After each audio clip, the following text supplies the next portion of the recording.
नमस्कार भैया, राम राम। हम हैं आशुतोष और आप देख रहे हैं बुंदेली वार्ता। आज हम लोग ललितपुर में हैं और ललितपुर में आज हम लोगों को बतकाव हो रहा है समाजवादी पार्टी के नेता ज्योति सिंह लोधी से। इनको लेके तरह तरह की जिला में और ललितपुर विधानसभा में चर्चाएं चल रही हैं। हमने सोची इन चर्चाओं पे अब विराम लग जाए, डायरेक्ट बात कर ली जाए और समझ लो जाए कि मामला क्या है। अपन लोग समझें कि वाकई में सपा सुप्रीमो अखिलेश यादव ने इन्हें ई बार विधानसभा चुनाव लड़ावे को पूरा आश्वासन दे दो है या फिर बात कछु और है। अखिलेश यादव के संगे भाई पूर्व विधायक की मीटिंग में का कछु बहुत हो ई के बारे में भी अपन जाने, लेकिन ज्योति सिंह लोधी जो 2017 में यही ललितपुर विधानसभा से चुनाव लड़ चुकी हैं, 2 बार जिला पंचायत सदस्य रह चुकी हैं और 2 बार समाजवादी पार्टी से जिला अध्यक्ष रह चुकी हैं। सबसे पहले इनके बारे में अपन लोग जाने कि इनकी कहानी कहाँ से शुरू हुई। भाभी कहाँ से हो कहानी शुरू? अबे हम लोगों को जो ही पता कि जखौरा आपकी ससुराल है, सासू माँ प्रधान जी हैं, 2017 में चुनाव भी लड़ चुको और अभी तक समाजवादी पार्टी से सबसे अच्छे वोट लेके भी आ पाई। लेकिन आपकी खुद की कहानी क्या है? आपके चैनल के माध्यम से सभी जनों को मेरा राम राम नमस्कार। मेरे जीवन की कहानी 98 से शुरू हुई है। 98 में मेरी शादी श्री कल्पिनी सिंह से हुई थी। ससुराल मुझे बहुत अच्छा मिला, एक पढ़ी लिखी फैमिली मिली मुझे और मैं 12th पास करके ससुराल आई थी, जहां मेरे ससुर जी टीचर थे। उन्होंने मुझे पढ़ाया है, MA BEd कराया। MA अर्थशास्त्र से? जी, MA अर्थशास्त्र से किया है मैंने, बुंदेलखंड यूनिवर्सिटी से। BA आर्य कन्या से किया है। तो मेरी पूरी शिक्षा का श्रेय मेरे ससुर जी को जाता है और आज जो ज्योति सिंह बैठी है वो अपने परिवार की वजह से यहाँ आपके बीच में बैठी है। 2003 में समाजवादी पार्टी ज्वाइन की थी हमने और जब से लगातार पार्टी के साथ जुड़े हैं, काम कर रहे हैं। 2005 में पहले जिला पंचायत का चुनाव मैंने लड़ा था। वो चुनाव में हार गई थी 500 वोटों से। जखौरी से लड़ा था। दूसरी बार 2010 से लड़ा, बहुत अच्छे वोटों से मेरी जीत हुई। 2015 में लड़ा तो उस समय भी मैंने चुनाव एक संघर्ष बहुत। 2015 में वो मुकदमाबाजी, जेल जाना चुनाव के पहले जी, वो कहानी क्या थी? बहुत पुलिस ने तो बहुत लोक संपत्ति निवारण अधिनियम का मुकदमा लगाया और दफा 25 आयोग अधिनियम का भी लगाया। क्या कहानी हो गई थी? 2015 में मैं चुनाव लड़ रही थी और मैं जनता के बीच में जाती थी और जनता की बहुत सारी समस्याएं होती थी, क्योंकि जो जनप्रतिनिधि तो जनता के हर सुख दुख में उसका काम होता है उनके बीच में जाना। तो वही थाने से कुछ पुलिस वालों को, एक इंस्पेक्टर साहब थे, उनको कुछ पर्सनली बुराई हो गई थी, क्योंकि 2-4 बार मैंने गांव वालों की मदद की और थाने के बाहर ही बहुत बड़े बड़े काम निपटा दिए। तो उनको थोड़ा ऐसा लगता था कि ये हमारा काम नहीं होने दे रही। ऐसी उनकी थोड़ी थोड़ी रंजिश वो मेरे प्रति मानने लगे। और 2015 में एक शाम को मैं अपना नामांकन करके घर पहुंची। 3-4 घंटे बाद सोचा कि चलो पास के गांव में प्रचार कर लिया जाए। तो एक पास के गांव गुलेंदा में प्रचार कर रही थी। मेरे संग 2-3 गाड़ियां थी। तो वहीं इंस्पेक्टर साहब आ गए और उन्होंने कहा कि आपकी गाड़ियों का परमिशन नहीं है, आपको हम लोग गिरफ्तार कर रहे हैं और आपने परमिशन नहीं ली, ऐसे प्रचार नहीं, दुष्प्रचार हो रहा है आपका। तो हमने कहा, वो बुजुर्ग थे इंस्पेक्टर साहब, तो मैंने कहा अंकल जी हमें पता नहीं था और अभी परमिशन की तो डेट है नहीं, हम परमिशन ले लेंगे, लेकिन दूसरा प्रत्याशी की 10-10 गाड़ियां हो रही, उनसे तो आप कुछ नहीं बोल रहे, हमसे क्या रंजिश रख रहे। तो बहुत कहा सुनी हो गई और उन्होंने हमें वहीं से कह दिया चलिए थाने चलिए। तो हम लोग थाने आ गए। और क्या हुआ, उसी समय मेरे मायके से मेरे भाई वगैरह सब लोग वहीं आ रहे थे।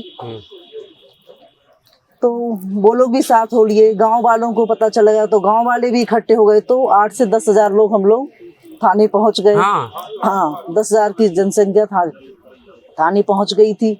और हम लगातार SP साहब से मेरी बात हो रही थी कि सर आप आ जाइए, इंस्पेक्टर साहब हमारे प्रति सही वो नहीं रख रहे हैं मनसा, और आप आपके निपटा लीजिए। तो SP साहब बार बार कह रहे थे हम आ रहे, लेकिन वो देर होती जा रही थी। रात काफी हो गई, ऐसे बात होते होते 7-8 बज गए। तो किन्हीं अराजक तत्वों ने, उन्हीं 10,000 लोगों में 10,000 लोगों में से पुलिस वाले भी उनमें शामिल थे, कुछ लोग, साजिश थी वो पूरी तरीके से मेरा चुनाव खराब करने की। तो कुछ आपस में लड़ाई हो गई, एक दूसरे को मारा पिट्टी शुरू। तो पुलिस ने लाठी जब चार्ज शुरू किया तो वहाँ गांव वाले भी फिर बहुत बौखला गए, उन्होंने भी गुम्मे थाने पे बरसा दिए। वो लड़ाई इतनी बड़ी बढ़ गई। उसी समय फिर हमको गिरफ्तार कर लिया गया, मुझे, मेरी बहन को और कई निर्दोष लोगों को। मतलब जैसे मेरे मायके से खबर पापा को चली कि लड़ाई हो गई, तो वहां से बगल के पड़ोसी लोग कार लेके जैसे ही आए कि क्या हो गया, तो उन लोग को भी गिरफ्तार किया। मेरे भाई को, मेरी छोटी बहन को, मुझे और बहुत सारे लोगों को, करीब 30-40 लोगों को। उस समय तो सपा सरकार थी। जी, सपा 15 सरकार थी। हाँ। हाँ, सपा सरकार थी। और आप सपा नेता? और मैं सपा नेता थी। लेकिन हर जगह कुछ ना कुछ ऐसे लोग होते ना कि एक दूसरे नेता को बढ़ते हुए नहीं देखना चाहते। हाँ। तो यही हाल हमारी पार्टी में उस समय रहा और मुझे गिरफ्तार कर लिया गया और बहुत सारे मुकदमे मेरे ऊपर लगा दिए गए। चुनाव जीत गई वो आप? वो चुनाव बहुत बम्पर वोटों से जीती थी मैं। हाँ। जनता ने मेरा साथ दिया था और करीब 9000 वोटों से वो चुनाव में जीती थी। इसके बाद फिर जिलाध्यक्ष कब बनना हुआ? उसके बाद मैं राष्ट्रीय अध्यक्ष, क्योंकि उस केस ने मतलब मेरे परिवार को पूरी तरीके से तोड़ दिया था। भले वो एक राजनीतिक केस था, लेकिन परिवार पूरी तरह से टूट गया था। मेरे घर पे कुटकी वारंट लग गए थे, मेरे हस्बैंड पे ऑन स्पॉट वारंट वो लगा दिया था। तो बच्चे बेचारे, उन्होंने मुझे चुनाव जिताया। मेरी सासू माँ ने गांव-गांव जाके प्रचार किया और बहुत से लोगों ने सहानुभूति रखी, उन सब ने मुझे वो चुनाव जिताया था। उसके बाद हम लोग लखनऊ गए, राष्ट्रीय अध्यक्ष जी से मिले, तो उसी समय उन्होंने मुझसे कहा कि हम तुम्हें टिकट देंगे और बस वहीं से मेरी राजनीति का दूसरा पहली बार जिलाध्यक्ष कब बनना हुआ था? 2017 के बाद बनी थी, विधानसभा चुनाव लड़ने के बाद। हाँ। जब मैं चुनाव हार गई थी विधानसभा, पहले विधानसभा का टिकट मिला था। हाँ, फिर जिलाध्यक्ष बनाया गया था। जी। हाँ। क्या रहा था? समाजवादी पार्टी तो लगातार देख रहे 96 से लगातार दूसरे तीसरे नंबर की पार्टी ललितपुर में बनी हुई है। आपको कैसा क्या वोट वगैरह मिल गया था 2017 में? मुझे जनता का भरपूर सहयोग मिला था। हाँ। और आज तक जितना वोट समाजवादी को नहीं मिला उतना वोट मुझे मिला था। और जीतने वाले प्रत्याशी 80,000 वोटों से जीत जाते थे, लेकिन मुझे 90,000 वोट मिले थे, फिर भी मैं चुनाव नहीं जीत पाई थी उस समय, क्योंकि उस समय बीजेपी एकदम लहर में चल रही थी। तो बन का चुनाव था। हाँ, उस समय 2017। बाकी और जो चुनाव हमने देखे वो कहीं कहीं त्रिकोणीय भी रहे वोट। अगर त्रिकोणीय चुनाव होता तो बहुत अच्छी तरह से शायद मैं जीत भी जाती 2017 में। हाँ। फिर 2022 में टिकट कट गया आपका? जी, लगातार मैं पार्टी में काम कर रही थी। 2017 में चुनाव हारने के बावजूद भी राष्ट्रीय अध्यक्ष जी का पूर्ण विश्वास था मेरे ऊपर, हमारे परिवार के ऊपर। तो उन्होंने मुझे पार्टी का जिलाध्यक्ष बनाया और हम लोग पार्टी के लिए हमेशा बहुत काम किया। मैंने सभी वर्गों के लोगों को पार्टी से जोड़ा। 2022 में मेरा टिकट कट गया था। तैयारी में लगातार कर रही थी, लेकिन 2022 में मेरा टिकट कटा। लेकिन मुझे वो फर्क नहीं पड़ा, क्योंकि राष्ट्रीय अध्यक्ष जी ने कहा था कि आप परेशान मत होइए, अगर सरकार बनती तो आपको उच्च पद दिया जाएगा। नामांकन के दिन ही दोबारा जिलाध्यक्ष बना दिया। जी, 10 दिन में ही मुझे दोबारा जिलाध्यक्ष बना दिया था। तो इससे क्या लोधी वोट बैंक साधने थे सपा को कि ज्योति लोधी को साधना था? नहीं, अगर पार्टी के प्रति कोई ईमानदार है। हाँ।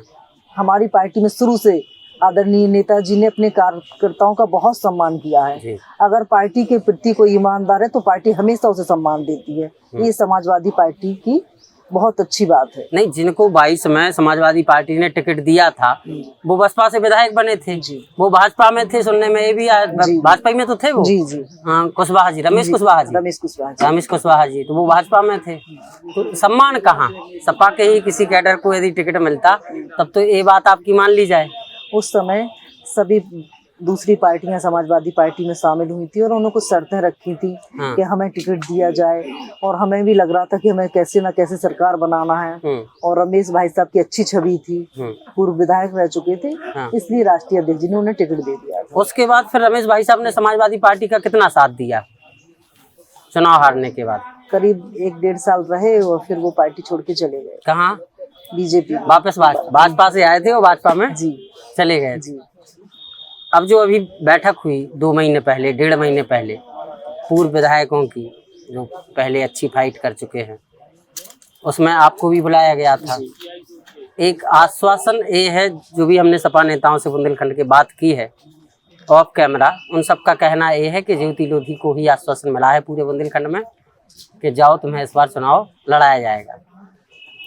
पिछले 5 साल से राष्ट्रीय अध्यक्ष जी से जितनी बार भी हमारी बात हुई, हाँ। हर बार उन्होंने कहा कि क्षेत्र में जाओ, मेहनत करो। तो मुझे विश्वास था कि आदरणीय अध्यक्ष जी मुझे टिकट देंगे। और अभी जो मीटिंग हुई थी, हाँ। उसमें भैया जी ने हमसे कहा कि विरोधी पार्टी तो महिला आरक्षण सिर्फ अपने फायदे के लिए चिल्ला रही है, लेकिन मैं महिला आरक्षण से शुरू कर रहा हूँ। मैं ज्योति सिंह को ललितपुर से चुनाव लड़ाऊंगा। ये सभी लोगों के करीब 200 लोग वहां थे, उन सबके बीच में ये बात राष्ट्रीय अध्यक्ष जी ने बोली थी मुझसे। फिर यहाँ के जिलाध्यक्ष का एक वो आता है, कुछ नहीं, अभी सब एक हो जाएंगे और हम सब लोग मिलकर पार्टी के लिए काम करेंगे। ये छोटी छोटी बातें होती रहती है। ये होती रहती। अभी क्या है, समाजवादी पार्टी कभी जब से समाजवादी पार्टी बनी और ललितपुर में लगातार लड़ती भी रही, सपा का कांग्रेस से गठबंधन हुआ तब भी सपा का ही कैंडिडेट मिला ललितपुर को, लेकिन कभी जीत नहीं पाई। कभी हम देखते हैं कि दूसरे नंबर पर रहती है, अधिकतर दूसरे नंबर पर रही, एक बार तीसरे नंबर पर भी खिसक के आई। तो क्या कारण मानती हैं आपके ललितपुर की जनता समाजवादी पार्टी को थोड़ा सा वो नहीं कर पा रही है? ललितपुर की जनता बहुत भोली भाली है। हाँ। और समाजवादी पार्टी की कहते तो मैं जिस गांव में अभी जा रही हूँ, हर गांव में कहते हैं कि राष्ट्रीय अध्यक्ष अखिलेश यादव जी ने जितने काम किए आज तक किसी सरकार ने उतने काम नहीं किए। वोट भी देना चाह रही है, लेकिन कुछ वजह से बीजेपी जो झूठे वादे कर देती है उसके लोभ में फंस जाती है। कभी झूठी बातें फैला देती बीजेपी, कभी भगवान राम का नाम लेके बीजेपी वोट खींच लेती है, कभी हिंदू मुस्लिम करके बीजेपी। तो इस तरह से ये जनता बहुत भोली है, बीजेपी की बातों में आ जाती है। अब की बार 2027 में ना आए ललितपुर की जनता बातों में, इसके लिए कुछ तोड़ निकाला है अभी? जी भैया निकाला, क्योंकि इस समय जो आप देख रहे हैं, जो देश के हालात हैं, प्रदेश के हालात हैं, 10 साल पहले जो बीजेपी सरकार जिन वादों के साथ उतरी थी, वो वादे कहीं दूर दूर तक नजर नहीं आ रहे हैं। आज जनता बेहाल हो चुकी, थक चुकी है जनता बीजेपी से और झूठी बातों से। जब सरकार बनी थी उनको 15 लाख किसान के खाते में डाले थे, किसी एक किसान के खाते में 15 लाख नहीं आए। 2000 बच्चों को, 2 करोड़ बच्चों को रोजगार देगी। आज बच्चे, ये देखो आपके सामने सभी बच्चे बेरोजगार बैठे हैं। आय दुगनी करेगी किसानों की, कोई आय दुगनी गई। महिला सुरक्षा की बात करिए, आज रोज अखबार बड़े पढ़ते रहे महिलाओं के साथ क्या। अच्छा, भाजपा ने महिला आरक्षण के नाम पे भी संसद का विशेष सत्र बुलाया, फिर इसके बाद एक सिंगूफा आया, महिला आरक्षण नहीं होने दे रहा विपक्ष। खूब आपके सांसदों के घरों पे पथराव हुआ, पत्थर फेंके, मटके फेंके, पोस्टरों पे चप्पलें चटकाई, सब आपने देखा बुंदेलखंड में। इसको आप कैसे देख रही हैं? इसको मैं क्या, पूरा देश देख रहा है कि इसमें बीजेपी की कितनी बड़ी चाल छुपी है। जब 2023 में विपक्ष ने भी बीजेपी का साथ दिया था कि महिला आरक्षण कर दीजिए, उस समय क्यों नहीं किया? सिर्फ बीजेपी अपने फायदे के लिए ही ये महिला आरक्षण बिल पास करा रही थी। कुछ प्रदोषों महिलाओं के नाम पर सांसद बना के अधिकारियों की बीवियों को, बड़े लोगों की पत्नियों को बना देते और बस अपनी केंद्र में सरकार बना लेते, इसलिए वो महिला आरक्षण कर रहे थे। अगर वाकई उन्हें महिला आरक्षण करना चाहिए तो पहले जनगणना कराएं, उसके बाद महिला आरक्षण लागू करें। यही है मुख्य मुद्दा, यही है। और इसी के बाद फिर आपको टिकट मिला, मुझे टिकट मिला आपको। चलो बढ़िया है कि टिकट मिला। ललितपुर के मुद्दे क्या है? ये तो प्रदेश के मुद्दे हो गए कि ऐसी भाजपा ने घोषणाएं की, लेकिन उन पे खड़े नहीं उतरे। ना किसानों की डबल आय हुई, ना बच्चों को रोजगार मिला, ना और तमाम चीजें। लेकिन यहाँ के मुद्दे क्या हैं? स्थानीय इस विधानसभा के क्या मुद्दे हैं जिन पे जनता विचार करेगी इस बार? क्या आप जा रही हैं गांव-गांव, आपको क्या दिखाई दे रहा है? देखिए, यहाँ के मेन मुद्दे किसान से जुड़े हुए हैं। नंबर 1 पर किसानों की हालत बस से बेहाल है। यहाँ पर उनको जैसे बिजली की समस्या बहुत हो रही है। किसान यहाँ पर बहुत गरीब है, बहुत अमीर किसान नहीं है ललितपुर जिला में। और वो उन्हें ना लाइट मिल रही है, ना समय पे खाद मिल रहा है और ना बीज उपलब्ध हो रहा है। तो किसान बहुत परेशान है। दूसरा, बेरोजगारी। यहाँ पर जो जनता है, यहाँ पत्थर की खान है बुंदेलखंड में, ललितपुर में खासतौर पर है। तो वो लोग यहाँ पर को खाने चलती थी तो लोगों को रोजगार मिलता था, वो सब बंद कर दिया है। तो लोग मजदूरी करने के लिए बेबस हो गए। गांव के गांव खाली पड़े हैं, लोग पलायन कर रहे हैं। और यहाँ जो बच्चे हैं वो सब चाहते हैं कि उन्हें नौकरी दी जाए, तो बच्चों को नौकरी नहीं मिल रही है। और गांव में गांव की गलियां बद से बदतर हो गई हैं। सड़कें जो सिंचाई विभाग ने नल लगवाए हैं उनसे पूरी सड़कें गांव की खराब हर कर घर दी हैं। जल, हर घर हाँ, नल क्या? नल तो लगवाए लग गए हैं लेकिन जल नहीं मिल रहा है। हफ्ते में एक आध बार पानी आ जाता है, लेकिन जो सड़कें खोद दी हैं वो दोबारा रिपेयर नहीं की हैं, उससे रोज गड्ढे हो रहे हैं। आप यहाँ से ललितपुर से जखौरा चले जाइए, कोई इस रोड पे जाने ही नहीं चाह रहा। एक्सीडेंट हो रहे हैं रोज, आए दिन कोई ना कोई दुर्घटना हो रही है। ऐसी सड़कें यहाँ की हो गई हैं। ललितपुर से जखौरा वाला रोड ज्यादा ही खराब है। हाँ, यहाँ स्वास्थ्य की सबसे बड़ी समस्या है। मेडिकल कॉलेज बन गया है, हॉस्पिटल बन गया है, लेकिन अगर आपके सर में चोट भी लगी है तो भी आपको रेफर कर दिया जाता है। यहाँ पर स्वास्थ्य सेवाएं बिल्कुल ठप है, केवल नाम के लिए कागजों में चल रही हैं। लेकिन अगर कोई बेचारा, बहुत गरीब जनता है, बार बार कह रही, बहुत परेशान लोग रहते हैं। 70% लोग बहुत ही परेशान तबके से आते हैं और वो जब हॉस्पिटल आते हैं तुरंत उन्हें रेफर का पर्चा थमा दिया जाता है। शिक्षा के लिए कहूँ तो ना तो यहाँ 3-4 गांव, 5-6 गांव में एक इंटर कॉलेज नजर आएगा। लड़कियों के लिए तो बामुश्किल से एडमिशन होते हैं, बेचारी कहाँ से पढ़ाई करेंगी। शिक्षा की स्थिति यहाँ ललितपुर में बद से बदतर है। कोई कोचिंग क्लासें नहीं है, कोई अच्छी डिग्रियां नहीं है कि बच्चे यहाँ पर रहकर पढ़ सकें। सबको पलायन कर रहा, बाहर जाके पढ़ना पड़ रहा है। कहीं झांसी, कहीं भोपाल, कहीं इंदौर बच्चे यहाँ से जा रहे हैं। डिपो की क्या सीन है? डिपो का भी कोई मामला है क्या?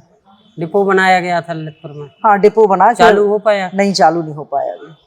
काम चालू नहीं हो पाया, काम तक नहीं शुरू हुआ। फूड प्रोसेसिंग यूनिट तो बना रही है सरकार, बना रही सरकार, 10 साल से कह रही है। हाँ। लेकिन काम कुछ नहीं हो रहा है, बस ये है कहानी। हाँ, ये है काम।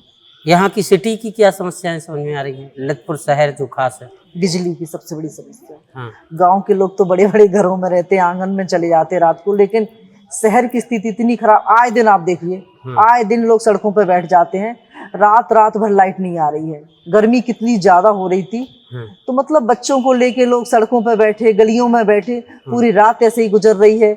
पानी की समस्या है यहाँ पर बहुत ज्यादा। नेहरू नगर है या कोई भी गांधी नगर है, यहाँ पानी की बहुत समस्या है। नल 2-3 दिन में एक बार आ रहा। तो पानी, बिजली और स्वास्थ्य, ये 3 समस्याएं शहर के अंदर बहुत बड़ी हैं, जो मूलभूत है। हाँ, जो मूलभूत हैं, जिन्हें हर हाल में पूर्ण होना चाहिए, जो बिल्कुल नहीं हो रही है। अच्छा, विधायक जी को भी 10 साल होने जा रहे हैं, सरकार को भी 10 साल होने जा रहे हैं। विधायक जी के कामकाज को आप कैसे देख रही हैं? कितना कर पाए, कितना समेट पाए, कितना आपकी नज़र में नहीं समेट पाए? क्या उनका अच्छा काम रहा और क्या उनको करना चाहिए जो नहीं कर पाए? देखिए, जब भी कोई जनप्रतिनिधि चुन के जाता, जनता ही उन्हें चुनती है, तो सबसे पहले विधायक जी को जनता की समस्याओं को देखना चाहिए। लेकिन यहाँ पर जनता की समस्याएं अनदेखी हो रही हैं। जनता की कहीं सुनवाई नहीं हो रही। कोई सा विभाग ऐसा नहीं है जहाँ लूट नहीं मची हुई। अगर एक किसान को कोई खाता खतौनी बनवाना हो, कोई पेपर निकलवाना हो, तो उसे मुश्किलें लग जाती हैं। वो 3-4 दिन में, कोई जाति प्रमाण पत्र बनवाना हो, बच्चों को एडमिशन लेना, स्कूल में कहीं बाहर जाना, उसमें मुश्किलें आ रही हैं। स्वास्थ्य की तो आप देख ही रहे हैं। तो विधायक जी को ये करना चाहिए कि मेरे जिले में जिनके बीच से मैं चुन के आया, उनकी समस्याओं को उठाया जाए। नहीं उठाते विधायक जी। विधायक जी तो हर चीज में कहते कि हम करा देंगे। हाँ, बीजेपी सरकार ही कहती है कि करा देंगे। झूठी बातें तो बीजेपी ने शुरू से की और अभी भी कर रही है। नया कोई मुद्दा अभी फिर खोजेंगे। जब उन्हें कुछ समझ में नहीं आता तो एक नया मुद्दा बीजेपी सोच लेती है। एक नया नारे के साथ 2027 में बीजेपी उतरेगी, क्योंकि उसे डर है। अभी ग्राम सभा के चुनाव, पंचायत चुनाव रोक दिए क्योंकि उन्हें डर है, अगर मैं गाँव से हार गए तो विधानसभा में क्या गत होगी हमारी बीजेपी को। इसलिए तो ये ग्राम सभा के चुनाव नहीं हो रहे हैं। क्यों उन्हें 6 महीने आगे बढ़ा दिए हैं? समय पे क्यों नहीं कराए गए? कल वो आए थे प्रदेश अध्यक्ष जी जालौर में, बोल रहे थे भारतीय जनता पार्टी के पंकज चौधरी साहब। जब हमारे पत्रकार साथियों ने पूछा तो वो कह रहे थे तो चुनाव आयोग का काम है, चुनाव आयोग कराएगा, सरकार से क्या लेने देना पंचायत चुनाव का। चुनाव आयोग पूरी तरह से बीजेपी की मुट्ठी में है। आपको कहीं नजर आता है कि चुनाव आयोग खुद फैसले ले रहा है? सुप्रीम कोर्ट, चुनाव आयोग, सब इस समय बीजेपी के हाथ में है। भरोसे 27 का चुनाव लड़ेंगे जब चुनाव आयोग आपका नहीं है, सुप्रीम कोर्ट आपका नहीं है? जनता के भरोसे 2027 का चुनाव पूरी तरह से हम जनता के भरोसे लड़ रहे हैं, उनकी समस्याओं के लिए लड़ रहे हैं। क्या और चुनाव आयोग से उम्मीद करेंगे कि आप बीजेपी के साथ मत करिए, आप सबके हो, सबके लिए काम करिए। आप क्या इस बार समाजवादी पार्टी ललितपुर में रिकॉर्ड तोड़ पाएगी? कोशिश सूखा खत्म हो पाएगा? देखिए, कोशिश पूरी है, 100% कोशिश यही कर रहे हैं हम लोग कि समाजवादी पार्टी इस बार रिकॉर्ड तोड़ेगी और विधानसभा में राष्ट्रीय अध्यक्ष जी का साथ देंगे हम लोग पहुंच के। ललितपुर की जनता को क्या मैसेज है अभी अभी के लिए? ललितपुर की जनता से हाथ जोड़कर यही निवेदन है मेरा कि आप सभी लोग हमारा साथ दीजिए, समाजवादी पार्टी का साथ दीजिए, क्योंकि समाजवादी पार्टी ही एक ऐसी पार्टी है जो जनता की हितैषी है, किसानों की हितैषी है, बेरोजगारों की हितैषी है, महिलाओं बच्चों वृद्ध से लेके श्री अखिलेश यादव जी ने एक बच्ची से लेके एक वृद्ध के लिए काम किया है। जहाँ कन्या विद्याधन लैपटॉप दिए हैं बच्चों को, जहाँ एक तरफ मेट्रो दी है वहीं गांव की सड़कें भी बनवाई हैं, गांव में नल बिजली मुफ्त की थी उन्होंने सिंचाई। तो समाजवादी पार्टी किसानों की पार्टी है, गरीबों की पार्टी है, दलितों की पार्टी है। तो मेरा सबसे यही कहना है कि आप लोग समाजवादी पार्टी का साथ दीजिए और ललितपुर की समस्याओं का निदान होगा, ऐसी मेरी आप लोगों से विनती है। अच्छा, एक और छोटा सा सवाल रह गया आखिरी। बगल की ही विधानसभा है बबीना विधानसभा जी। समाजवादी पार्टी ने यहाँ से प्रभारी और सह प्रभारी भी बनाए हैं जी। और इत्तेफाक देखिए कि दोनों प्रभारी और सह प्रभारी एक ही परिवार के हैं, एक ही बिरादरी के हैं, लोधी हैं जी। एक बबीना में चर्चा ये चल पड़ी है कि या तो कप्तान सिंह राजपूत को टिकट देने जा रही है सपा या राखी राजपूत को। औपचारिक तौर पे तो सपा ने प्रभारी और सह प्रभारी बनाया है। आपको क्या लगता है, यदि ऐसी हवा बबीना में चली कि कप्तान सिंह राजपूत चुनाव लड़ेंगे तो फिर ललितपुर में संकट आ जाएगा ज्योति सिंह लोधी पे? नहीं, ऐसा मुझे नहीं लगता है और राष्ट्रीय अध्यक्ष जी का निर्णय है ये तो। हाँ। और राष्ट्रीय अध्यक्ष जी सभी को लेके चल रहे हैं। ऐसा नहीं है कि बबीना में लोधी को दे दिया तो ललितपुर में नहीं देंगे। हाँ। ऐसी बात कहीं दूर दूर तक नजर नहीं आ रही है। दोनों सीटों पे दोनों चूंकि बराबर हैं जी। हाँ, लगी हुई हैं दोनों सीट, बॉर्डर लगा हुआ है तो एक सीट का असर दूसरी सीट पे तो जाता ही है। नहीं, एक सीट का असर पूरे बुंदेलखंड में जाता है। किसी एक बिरादरी को आप टिकट दीजिए तो उसकी बिरादरी का पूरा असर पूरे बुंदेलखंड में जाएगा। अच्छा, अभी पटुआ में क्या हुआ था? गुड्डू भैया आए थे बतौर चीफ गेस्ट, क्या उसमें मंत्री जी भी पहुंचे थे, मनोहर लाल पंत साहब भी। तो एक किसने कह दिया था कि अब की बार ज्योति का दीपक जलाना है, मंत्री जी ने या गुड्डू भैया ने? देखिए, गुड्डू भैया ये मैसेज किसने पास किया? समाज की मीटिंग में आए थे और जैसा कि जिसके मन में जो होता वो निकल ही आता है। हाँ। तो समाज के नाते उन्होंने बोल दिया है। हाँ। गुड्डू भैया ने। हाँ। कि सब लोग समाज का साथ दीजिए। हाँ। क्योंकि हर समाज अपनी जिस भी समाज की जहाँ मीटिंग होती है सभी समाज के लोग कहते हैं। हाँ। कि समाज का साथ दीजिए, तो इन्हीं ऐसे ही उन्होंने भी बोल दिया है। हाँ। भैया जी ने बोल दिया है। हाँ, बस मंत्री जी ने भी तो कुछ बोला है। हाँ, मंत्री जी ने भी बोला था। ऐसे ही मंत्री जी तो हमेशा ऐसे ही बोलते रहते, हमारे जनपद के जो मंत्री जी वो तो कहीं भी कुछ भी बोलते रहते हैं। हाँ। तो उनके मुंह से भी निकल गया था। मतलब दोनों लोगों का समर्थन वहाँ रहा है। जी। चलो बढ़िया है। तो ये थी हमारे साथ ज्योति सिंह लोधी, ललितपुर समाजवादी पार्टी से काफ़ी सक्रिय नेता हैं और अखिलेश यादव का अब इन्हें ललितपुर विधानसभा से चुनाव लड़ाने का आश्वासन भी मिला है। हालांकि चुनाव में अभी वक्त है, लेकिन चुनावी मुद्दे अब कहीं ना कहीं उत्तर प्रदेश में देखने को मिलने लगे हैं। आज हम ललितपुर आए थे घूमने, तो हमने सोचा भाभी जी से भी बात कर ली जाए और समझ लिया जाए कि माहौल अभी कहाँ तक पहुँचा है, क्या चल रहा है।